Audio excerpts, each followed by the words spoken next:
एक साधु घाट किनारे अपना डेरा डाले हुए था। वहां वह धुनी रमाकर दिन भर बैठा रहता और बीच बीच में ऊंची आवाज में चिल्लाता, जो चाहोगे सो पाओगे। उस रास्ते से गुजरने वाले लोग उसे पागल समझते थे। वे उसकी बात सुनकर अनसुना कर देते और जो सुनते वे उस पर हंसते थे। वे उसकी बात सुनकर अनसुना कर देते और जो सुनते वे उस पर हंसते थे। एक दिन एक बेरोजगार युवक उस रास्ते से गुजर रहा था। साधु की चिल्लाने की आवाज उसके कानों में भी पड़ी, जो चाहोगे सो पाओगे, जो चाहोगे सो पाओगे। ये वाक्य सुनकर वह युवक साधु के पास आ गया और उससे पूछने लगा, बाबा, आप बहुत देर से जो चाहोगे सो पाओगे चिल्ला रहे हो। क्या आप सच में मुझे वो दे सकते हो जो मैं पाना चाहता हूँ? साधु बोला, हाँ बेटा, लेकिन पहले तुम मुझे ये बताओ कि तुम पाना क्या चाहते हो। बाबा, मैं चाहता हूं कि एक दिन मैं हीरों का बहुत बड़ा व्यापारी बनूं। क्या आप मेरी ये इच्छा पूरी कर सकते हैं? युवक बोला, बिल्कुल बेटा, मैं तुम्हें एक हीरा और एक मोती देता हूं, उससे तुम जितने चाहे हीरे मोती बना लेना। साधु बोला। साधु की बात सुनकर युवक की आंखों में आशा की ज्योति चमक उठी।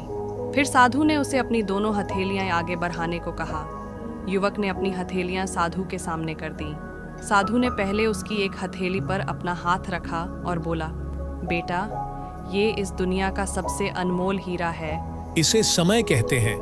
इसे जोर से अपनी मुट्ठी में जकड़ लो। इसके द्वारा तुम जितने चाहे उतने हीरे बना सकते हो। इसे कभी अपने हाथ से निकलने मत देना।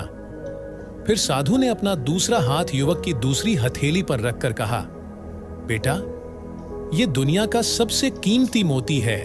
इसे धैर्य कहते हैं। जब किसी कार्य में समय लगाने के बाद भी वांछित परिणाम प्राप्त ना हो तो इस धैर्य नामक मोती को धारण कर लेना। यदि यह मोती तुम्हारे पास है तो तुम दुनिया में जो चाहो वो हासिल कर सकते हो। युवक ने ध्यान से साधु की बात सुनी और उन्हें धन्यवाद कर वहां से चल पड़ा। उसे सफलता प्राप्ति के 2 गुरु मंत्र मिल गए थे। उसने निश्चय किया कि वह कभी अपना समय व्यर्थ नहीं गंवाएगा और सदा धैर्य से काम लेगा। कुछ समय बाद उसने हीरे के एक बड़े व्यापारी के यहाँ काम करना प्रारंभ किया। कुछ वर्षों तक वह दिल लगाकर व्यवसाय का हर गुण सीखता रहा और एक दिन अपनी मेहनत और लगन से अपना सपना साकार करते हुए हीरे का बहुत बड़ा व्यापारी बना। सीख, लक्ष्य प्राप्ति के लिए सदा समय और धैर्य नाम के हीरे मोती अपने साथ रखें। अपना समय कभी व्यर्थ ना जाने दें और कठिन समय में धैर्य का दामन ना छोड़े। सफलता अवश्य प्राप्त होगी।